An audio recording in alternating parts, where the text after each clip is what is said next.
প্রেমের একটা খুব গদগদ প্রেমের একটা কন্টেন্ট, খুব ফ্রেশ একটা কন্টেন্ট, মিষ্টি একদম প্রেমের একটা গল্প। সকাল থেকে শুটিং করছি, খুব ভালো লাগছে শুটিংটা করতে। আপনাদেরও খুব ভালো লাগবে আশাই করছি। ট্র্যাকটা যখন ফার্স্ট টাইম শুনেছিলে কীরকম মনে হয়েছিল? খুব ভালো লেগেছে, খুব মিষ্টি একটা গান, দর্শকদেরও ডেফিনেটলি খুব ভালো লাগবে। তোমার এখানে অপোজিটে হিরো হচ্ছে অমিত, তো অমিতের ব্যাপারে কী বলবে? অমিতদার সাথে প্রথম কাজ করলাম আজকে, প্রথম কাজ করছি আজকে, তো খুব ভালো কোঅ্যাক্টর, খুব ভালো কোঅ্যাক্টর। তোমার থেকে আগামী দিনে আর কি দেখবো? আমি ভালো ভালো কাজ করতে চাই, তো আপনারা আশীর্বাদ করুন যেন সেই ভালো ভালো কাজগুলো ভালোভাবে সুস্থভাবে করতে পারি। Thank you. রাজি আছি, এখানে আমরা কি দেখতে পাবো? রাজি আছিতে দেখবেন যে একটা প্রেমের একটা গল্প, এখানে মানে মিউজিক ভিডিওতে তো ওভাবে বলে দিলে তো পুরো গল্পটাই বলে দেওয়া হয়, এটা 3 মিনিটের মিউজিক ভিডিও, সেখানে আর গল্প তো আলাদা করে কিছু বলা যায় না আগে থেকে। তো একটা মিউজিক ভিডিও, একদম প্রেমের একটা ভিডিও দেখবেন, খুব ভালো লাগবে।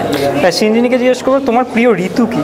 শীতকাল। আমি খুব শীতকাতুরে যা এমনি মানে আমার শীতকাল খুব ভালো লাগে। শীতকালে ঘুরতে গিয়ে মজা আছে, আউটডোরে শুটিং করে মজা আছে, খাওয়া দাওয়া করে মজা আছে, সব কিছু করে শীতকালে মজা আছে। তোমার ফেভারিট ফুড?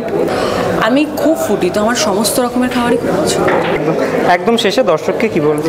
দর্শকদের এটাই বলবো যে আপনারা যেমন প্রত্যেকটা কাজ ভালোবাসা দিয়েছেন, গ্রহণ করেছেন, এটাও করবেন, ভালোবাসা দেবেন, এবং আগামী যত কাজ আসছে আমার এবং প্রত্যেকের যত শিল্পীরা কাজ করছেন তাদের প্রত্যেকের কাজ ভালোবাসবেন। আপনারা না ভালোবাসলে আমাদের কাজ করার সত্যি কোনো অর্থ নেই।